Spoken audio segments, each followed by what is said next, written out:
So we've been using reusable LMAs at Northrop General Hospital, again, for a very long time, since the mid-90s, before I even gone into medical school. Our EMR case volumes show that our LMA, we use about 350 to 500 LMAs a month based on the nature of our case and lists that we have. And so for a long time, the system of our reusable LMAs had no issues. So if we did finish a case, we took the LMA out, it went into a dirty plastic bin, and our team attendants were very, very adept at sorting out what was reusable, what was disposal, and so the reusable LMAs would get appropriately sorted and go to CPD for cleaning. So the wheels started to fall off in 2017 when our usual vendor said, we are no longer going to make this reusable LMA for you anymore. We have single use for you, but we won't have these anymore. So we had to go find a new vendor. So I was leading the procurement for, or the equipment portfolio at the time, so I found other reusable LMA options, and we were trialing them throughout the operating to find out what was the most suitable one. We settled on a model that we liked, and then we purchased the reusable variants. So the issue was that as soon as we came to the new model, we were starting to lose them. They weren't actually making it to CPD. And I suspect what was happening was that even though messages and emails and pictures were sent out and team huddles were had, I think people were sometimes forgetting and just assuming that a trial was still going on, and so the reusable LMA case was done to the garbage.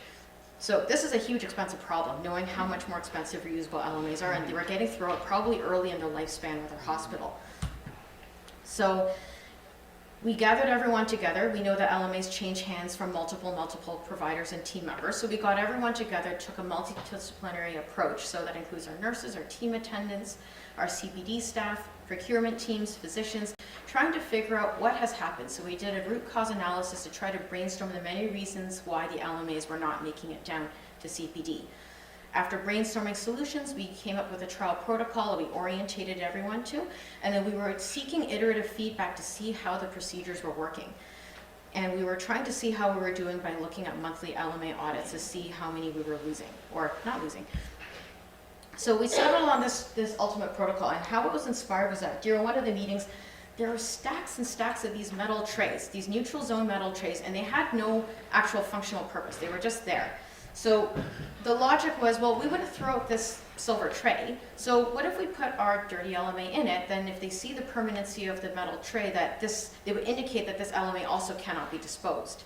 As we took a step further and said that, fine, we will use the tray, dirty LMAs go on the tray, but the anesthesiologist doing the case, it's their job to make sure that tray makes it onto the case card. So apologies for the dirt and grime, but that's a case card at the end of a surgery, and we just have to make sure that tray makes it onto that case card. Case card is closed, brought down to CPD, and therefore the LMA will actually get cleaned, autoclaved, and repackaged. And then as a batch, they'll be brought back up to the operating court, ready to go for clinical use again. From our hospital, I could see that the reusable LMAs cost maybe about 12 to 20% times more than a disposable LMA, but they guarantee 40 cycles of cleaning. So therefore, your per case use of an LMA is less with a reusable LMA after you make that initial purchase.